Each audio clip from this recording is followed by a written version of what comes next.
See, carrying checks is the key. Innovating the process, can't you see? With the platform so smooth, keeps the workflow tight. Efficiency and value, I see every single night. Risk profiles, they got 'em, man, it's no joke. North America's the stage and they never choke. Metrics on point, updated without fail. Chameleon carriers, they're on the trail. Don't play with unsafe companies, don't be that guy. Carry your checks, keeping it safe under the sky. 40 plus filters with the search that can drive. Carry your information in the FMCSA archive. Find your carrier with precision and needs. Location, equipment feeds. They got the keys. FTL shipper leads. They're right there for you. Real-time authorities, what they do. Crazy, breezy, ultimates. The dashboards away. Freedom from low boards. They got it every day. Carrier checks. The architect leading the way.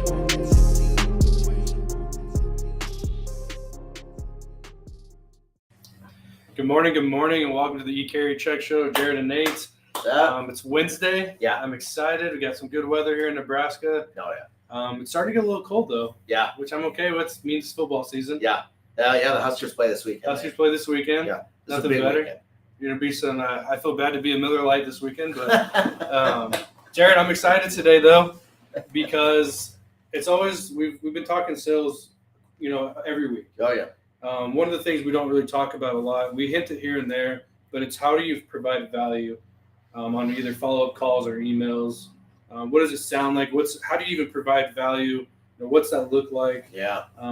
So I'm excited to talk with you and kind of chat with you on some of your ideas, maybe some things that you've done in the past. But before we dive into that, how's your week been so far? Man, great week. Obviously, people are still needing shippers, right? Yeah. Jerome, what's up, brother? T. Harris, how are you? Good to have you guys on.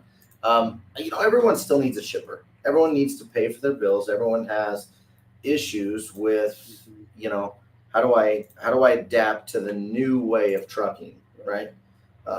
It's a very distracted world out there. Gotcha. You know what I mean? Yeah. And so in any which way, you have to be different, right? You have to add value. You have to be more on your game now than you ever had to be, right? And I think what's really interesting, and we've talked to the two extremes, right? We've talked to Hey, Joe. Joe, what's up, brother? How are you? Yeah, man. It was nice catching up with you yesterday. Yeah, it was Appreciate nice. that. Hopefully that project went well. That cat was calling in on containers and intermodal stuff. Mm-hmm. Hopefully we provided enough value for him. But, we talked to two extremes on sales, right? The first one was, this guy's making 5 to 10 calls a day. He does a bunch of research. He's very intentional. He understands the industry. And I think this is the interesting layer that I really wanted to kind of stay in a little bit here for a moment. Because we've talked to the other guy that on this extreme who's making 80 to 100 calls a day, right? Morning. And I don't know from a value standpoint, is he providing value? Is it personalized, right? He's doing everything right, but I think what's missing is that layer of understanding the industry to a certain extent. Right. You know what I mean? And I think it's really important. If you're trying to provide value, you really need to make sure that you're understanding this industry, that mode, that location, that geography, that industry, their industry, not just ours, but their industry as well, right? So when we get these guys that call in and they say, well, hey, I specialize in this, right? Man, they're tenfold better than what we're hearing on the guys that are just spraying and praying. Right. Yeah, there's something to be said about making 100 calls like that, right? Yeah. Having that niche or having that educated or knowledge in that industry, then versus making 100 just kind of spraying and praying, right? Yeah. So yeah, that's one of the things I actually wrote down when I was taking notes and was talking about how to become an expert in their industry. Yeah. If that's something you're going to attack, then I think you should look into everything you could think of on that industry and try to bring value to the table for them. What are some of the challenges that they could be facing? Yeah. If you don't know, then you need to look into that stuff. Yeah. Instead of just the normal, hey, I do flatbed. I work with someone like you. Yeah. It's just not enough there, especially now. And I think for the people that are trying to gain that extra layer, Mhm. right? That layer of understanding their industry, our industry, and just even that equipment. Boy, I tell you what, anymore, it's almost like, have you done those cardio workouts where you do 90 seconds on and then you break, and then 90 seconds on and then you break, right? And usually the break consists of like 30 seconds and some water. Me just dry heaving. Right. Sometimes. Yeah. I mean, depends on the day, right? But I think what's important here is for those that are playing this game of cold calling, emailing, you should be taking those 30-second breaks to call carriers. Because the only way to grow value and to gain value as a person that's not in the truck is by talking to those people that are in the truck, right? And so I really think it's important for those of you who don't understand the industry, or those of you that are just getting into this industry, or those that are just trying to get a little deeper in their knowledge base, you got to call some carriers. These cats have so much knowledge. You know what I mean? We talked to Adam yesterday, DIY. This cat just has so much industry scars, industry knowledge. Just here's what's beating me up today. And he's got scars for days. And he's the type of carrier too that if a broker were to call him and ask him good questions, he Yeah. would definitely give you his feedback. And, Yeah. you know, that's just who he is. And I know there's more people like him out there. Absolutely. There are really good carriers out there. Gosh, what was I going to say?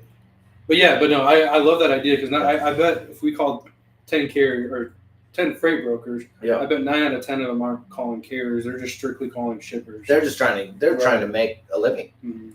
And I think what's important is when you start to focus on the goals of those shippers, that's when it gets, different. So today I want to talk about, really that follow-up and how to be creative at the follow-up, because what's happening is, we talked to a guy the other day. He's making one call, and I asked the question, well, are you calling back? Well, no, they rejected me. Okay. Like, was it a hard reject, or you just didn't understand how to handle the objection? Was it one of those rejects to get you off the phone? Yeah. Like, did you provide any value? Yeah. Was the open-ended question that you said, well, hey, how do you find your trucks? Or, hey, how are you combating, trucks that are getting double brokered in your area? Or what are your strategies around, finding brokers that are local versus finding brokers that are all over the country? Or just asking a different question to start the conversation. Man, here's a new one. Yeah. See how you just made that flow. It was wonderful. It was smooth. Not many people out there are maybe thinking like that. And I get that. When you're just new to this industry, it's not easy to come up with questions like that. And I don't know. I just, where do people find the inspiration to start thinking like that? Obviously you can call carriers. Maybe do you call shippers and get like their input on some things? Like, instead of making a sales call, maybe ask some questions about their industry. You might find a nice shipper to give you some feedback. But Yeah. how does someone find inspiration to do what you just did? That's a great question. Yeah. I think you have to maintain the high intense interval training. Yeah, this is no different than cold calling. Cold calling can be brutal, man. God, Like 80 calls a day, 100 calls a day, or even 10 calls a day of just getting told no. Mm-hmm. Boy, if you're not trying something new, or just understanding that the goal is to just get a meeting, right? It's not to get a quick hit and a quote. It's to get a meeting to see if you can add any value. You've got to add value. But where do we get inspiration? It's by asking questions and getting good at asking questions, right? And you've got to continue to think through, all right, what are some good questions that are going to ask that this guy's dealing with? Put yourself in their shoes. You know what I mean? And I used to suck at asking questions. I still think I could get better. But I think it's when you take that mindset of being curious, professionally curious, and asking them what challenges are they having in their business, or what happens when it snows in North Dakota. What challenges do you have when the weather starts to turn? You know what I mean? Or if you're on the southeast coast, hey, what do you do with your product when the temperature gets this hot? How does it stop from spoiling? Little things like that. Just ask curious questions.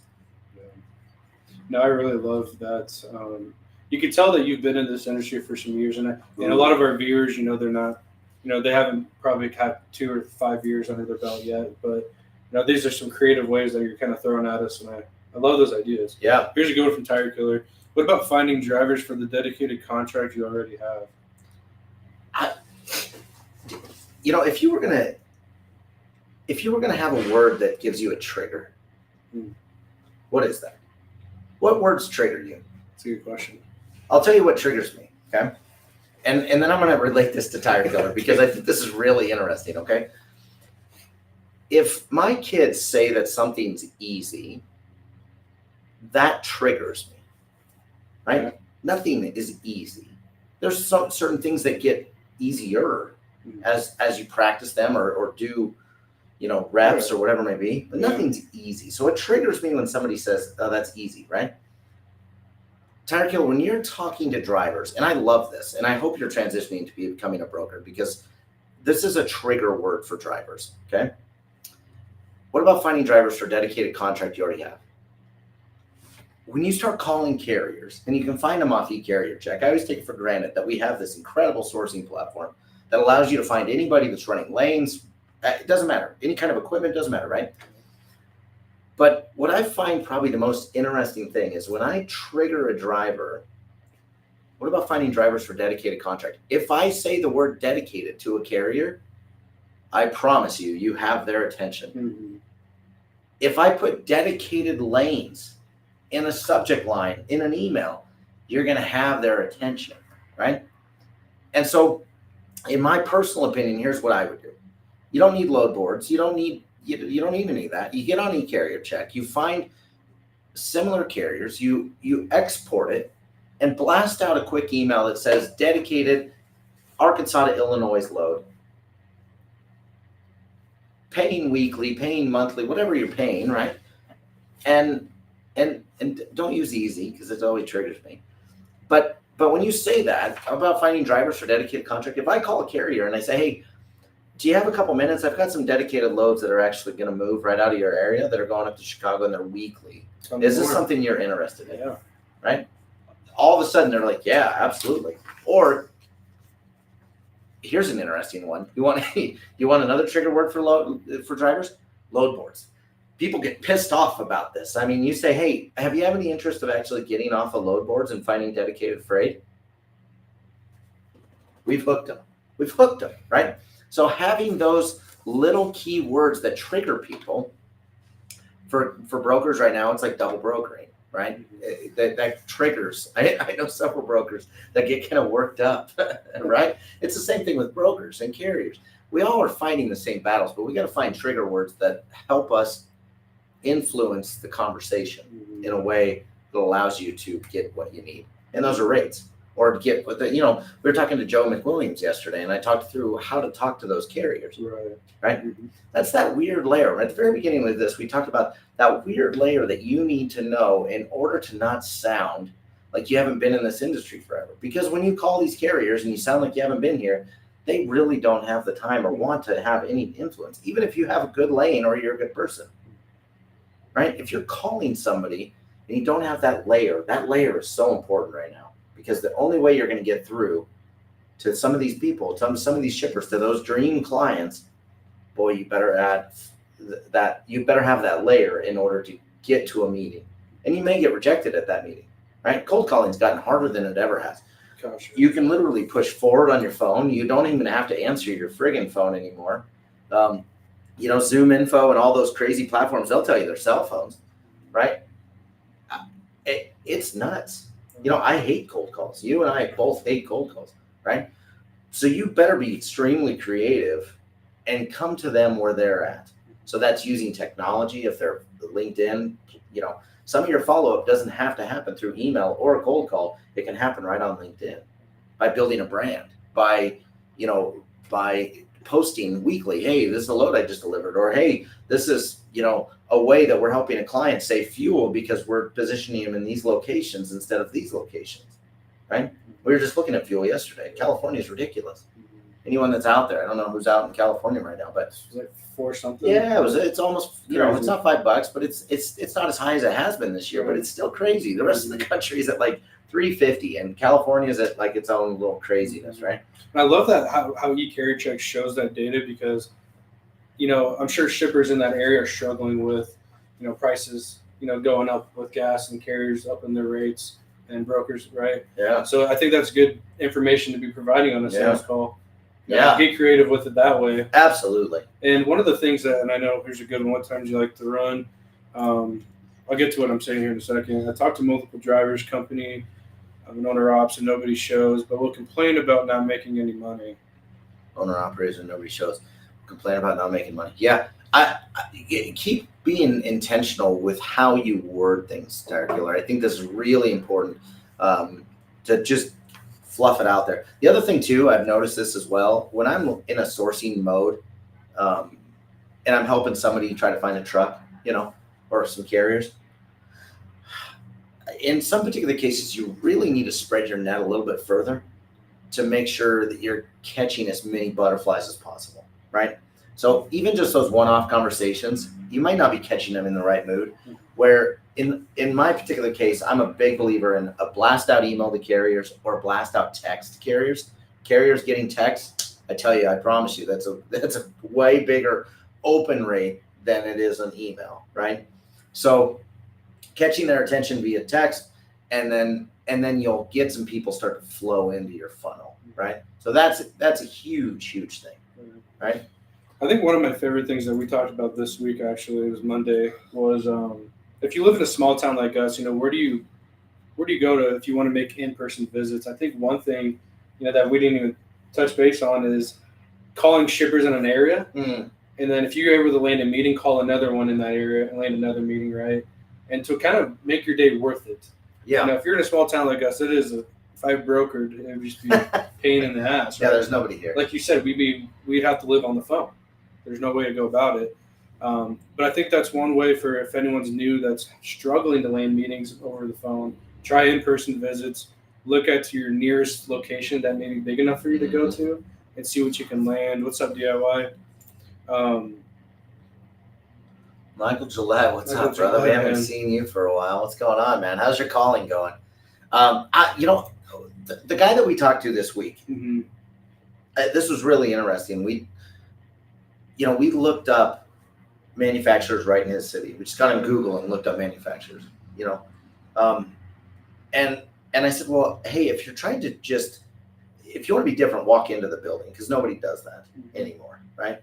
But if you want to add some value, invite them to a transportation club. That's where I was going to go with Right? that. Yeah, I love that idea. And you just walking in doesn't necessarily just disrupts our day. And we work in an office, right? And if people walk in, I'm like, what's going on? Great. It's like that ad, where everyone's paying with a credit card, Mhm. and then all of a sudden the one guy's pulling out a 20 and they're counting out change, and everybody's like, Forgot how to count that Yeah, change nowadays. But I think that's really interesting. For instance, if you're going to a conference or you're going to a social gathering, that's a professional social gathering, which I recommend doing at least once a month or twice, twice in a quarter, right? Sometime in there, is invite some of those people that you would like to have as clients. Hey, I found a lot of value in transportation and found some cool people to network. Any chance you'd love to join this with me? You can come as my guest. You know what I mean? It's a wonderful way to get people out of the office, get people into a more of a comfortable environment instead of just, browbeating corporate, right? Let's talk more through that because I do, like I said, I like the idea. That's where I was going to go with that. You go to a conference, you meet that person there. What does follow-up look like after that conference and after you've had these conversations at that in-person conference? Yeah. Talk to me through that. What goes through your mind if you're putting yourself in that broker's shoes? How does your follow-up look in that scenario? Yeah. This is an interesting question. And that follow-up starts at the conference. Okay. Right. And I'll give you an example is that everyone's so busy. In fact, most of the time, I've seen some statistics where people go back from a conference and don't actually do anything that they learned, don't utilize any of the new tools that they've seen, or don't even do anything with it. And so a lot of people come back to conferences and just are like, they're pumped up, they're excited. That Monday, they're trying to play catch up from the last 4 days, right? But what I always like to do is when I get to a conference, I meet somebody that's impactful or potentially either A, could have some influence in my life, or B, I could have influence in their life, I immediately try to figure out what form of communication they like. I can't tell you how many shipping managers I met where I would say, hey, what's the easiest way to get a hold of you? And they're like, oh, call my cell. And all of a sudden, that card I just got was absolutely worthless because I got their cell phone number. You know what I mean? And Which is not on that card. And I guarantee if you sent a cold email or a cold call, they wouldn't have said, call myself. Exactly. Yeah. Exactly. So I always make sure at a conference or on a cold call or on an email, I'm always asking what's the best way to communicate with them, because there's so many friggin' variations of communication. I live on LinkedIn. I like Messenger, get me through there. Or, hey, here's my cell, or just email me, or you know what, here's my direct line, call that, right? And that's something I think is really important. In fact, I've heard from a lot of shippers that we've talked to that they actually have just a phone number that intentionally is never answered, and literally people call thinking it's their number. They kind of put out their number as this, and it's just literally a place for people to leave voicemails. Yeah. So then how the hell do you manage that as a cold call, right? So when you leave a conference, it starts at the conference. It doesn't start after the conference. You've got to make sure you understand how to communicate. The second thing is when you relate it to them in a conversation, that needs to go in that subject email line or that kind of warm call. Hey man, we were talking about Nebraska football and cigars, or in the subject line, Nebraska football and cigars, right? So that they remember that moment, right? People make decisions on emotion, right? So why not trigger that emotion? We talk about trigger words, trigger a conversation, trigger a moment that you guys shared together. And even if it was too many beers or a weird night at a club or whatever it was, trigger that emotion and you can pull them in, right? So there's the second way. The third way is when you truly fully get ghosted, right? You had a good time at the conference. You send that trigger word email, nothing happens. All right, they're busy. I would either A, connect with them on LinkedIn, right? Or B, reply back to that original email and say, hey, I know you're busy, but if there's 10 minutes that we could go through these 3 talking points, somehow or another, you have to take it from personal, because it was personal at the conference, to professional, right? And so if you send a follow-up with, if I could get 20 minutes and we talk about these 3 talking points, so try to transition it from personal to professional, but include an agenda, because then it gives him clear idea of what you want. How often is it that we don't have good communication because we weren't being concise and clear about what we wanted? He may have just wanted a relationship because you're a good guy. Right. You wanted a relationship because you could potentially impact your business. Mm-hmm. Damn, that was good. Right? I understand, yeah. So we have to make sure that, and if you get blown off a 4th time, at what point do you shut off emails to somebody? I've seen the rule of 5, after 5 emails, cut it off. Yeah. I've also seen, just being more creative. I think sending video messages or even audio messages are a really creative way of just, they can push a button, listen to you. They don't have to read. It's just very quick. I think those are really interesting and a lot more creative at this point. How many people are picking up and doing video messages still? Not that many, right? So getting creative, understanding when professional persistence, it needs to be shut off. Right. And in some particular cases, it may not be a good fit. Yeah.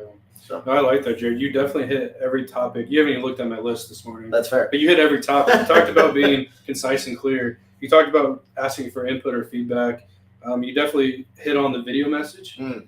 And these are all for follow-ups. And then you offered tailored solutions. Maybe we could talk a little bit more about tailoring solutions on emails. Yeah. What does that look like? This is probably one of the more interesting things, okay? And what I would recommend is you start this after email or phone call 2 or 3, okay? Right. Is if you take 20 minutes or $50 and get somebody to make a PowerPoint for you that's less than 3 pages, okay? And you just say, hey, if you have 10 minutes, here's a presentation on how fuel is going to be impacted in 2025 and potentially how you can get around that as a shipping manager or logistics manager or things such as that nature, and you try to provide as much value. So those tailored solutions are, hey, I'm seeing that imports in plastics are specifically going up 25%, and a lot of people are changing from getting all their plastics from Denmark over to Mexico. How does that impact your supply chain? I've also done a plastic study, and I'd love to share it with you. Would you have 10 minutes this week? That hit different, yeah. You know what I mean? Yep. So it just sounds, now I just made that up off the cuff, Right. but you need to just do a little more research. I thought what was interesting is the one guy that we were talking to, he followed every financial document that the publicly traded company came out with, and would send them clips. Wonderful emails. Great. Hey, I saw this in your financial statement. I noticed this. Here's how we can impact you. Would you have time for a 10-minute call? It was well put together. It was really well put together. So make sure that you are taking the time to not only know their industry, know that person, and keep following up with customized, tailored emails. Not just, hey, you need a truck. Do you want a quote? Do you want this? People are looking for solutions providers right now. Right. That's awesome, Jared. We have about 10 people on today. We offer the we don't do, obviously we don't do any coaching outside of this, Right. But we do offer you guys the opportunity to send us your emails or cold calls. And we actually had 2 people this week send us their emails, and that's what Jared's talking about.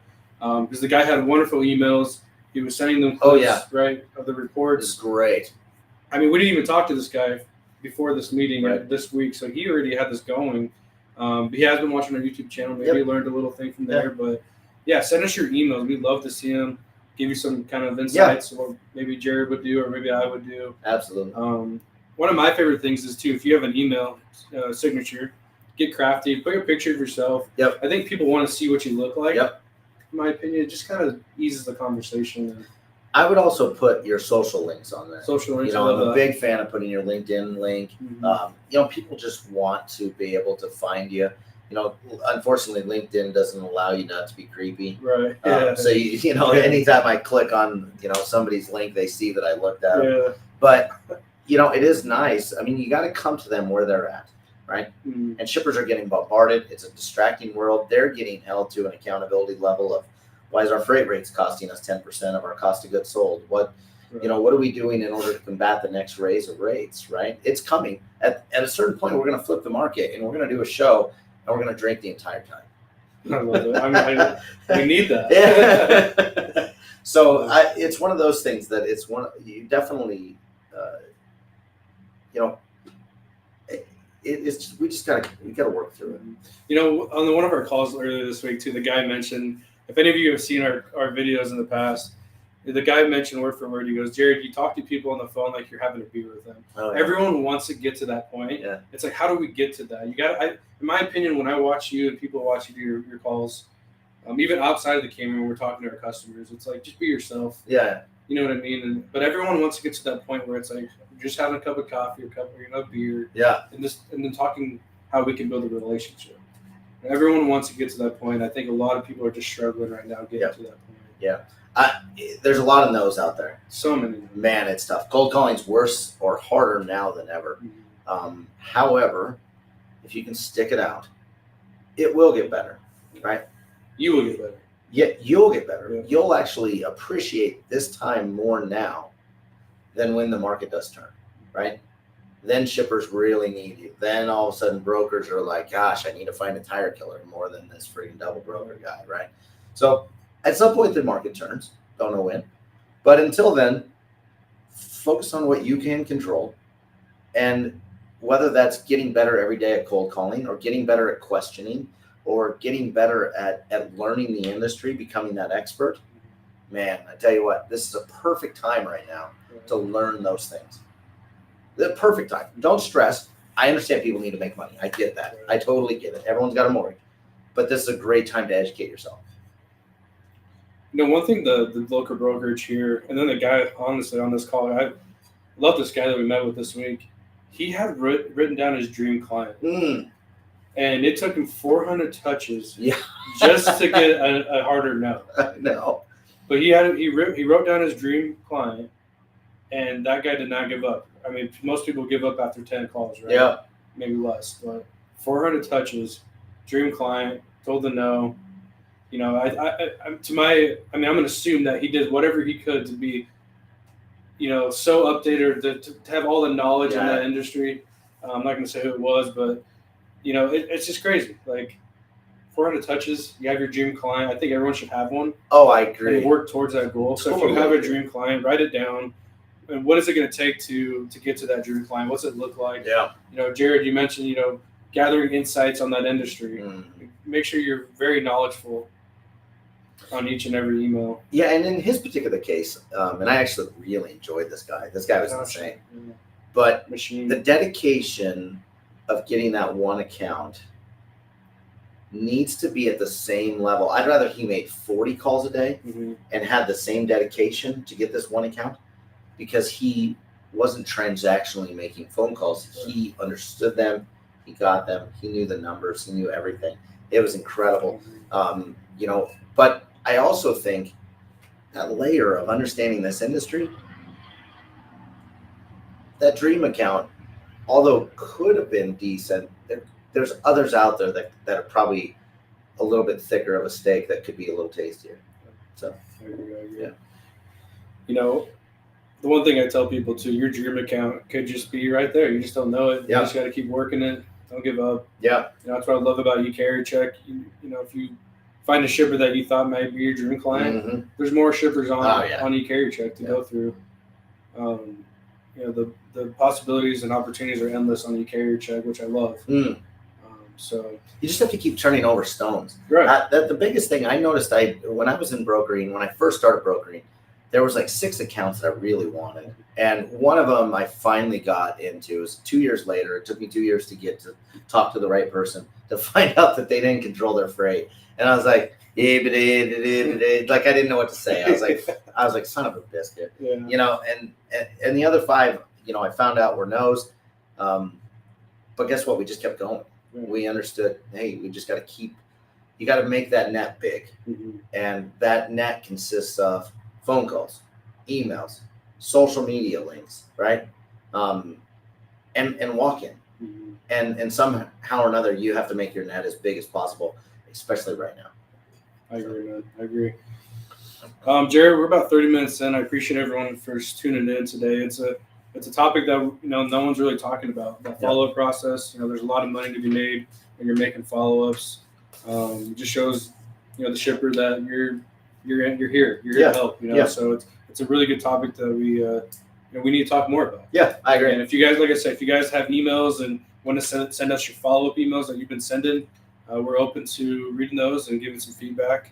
We'll keep it private. You know what I mean? So that's what we like to do, is try to help. So any closing thoughts, man? You know, hop on eCarryCheck. If we can do a demo, if we can help you guys, you know, we're here to provide as much value as possible. eCarryCheck is obviously a sourcing platform that focuses on helping you find carriers, brokers, shippers in a very easy way. And so let us know how we can help you succeed, find relationships that will make you grow as well. So thanks for the time today. It was a really good talk. I'm excited we got to chat about that. You guys, thanks again. Make sure to like and subscribe. Just in case, you know, you just never know when we're going to go live and talk about things like this. When Jared has ideas, it's like, hey, we need to hop on the live. Let's do a show. So make sure you like and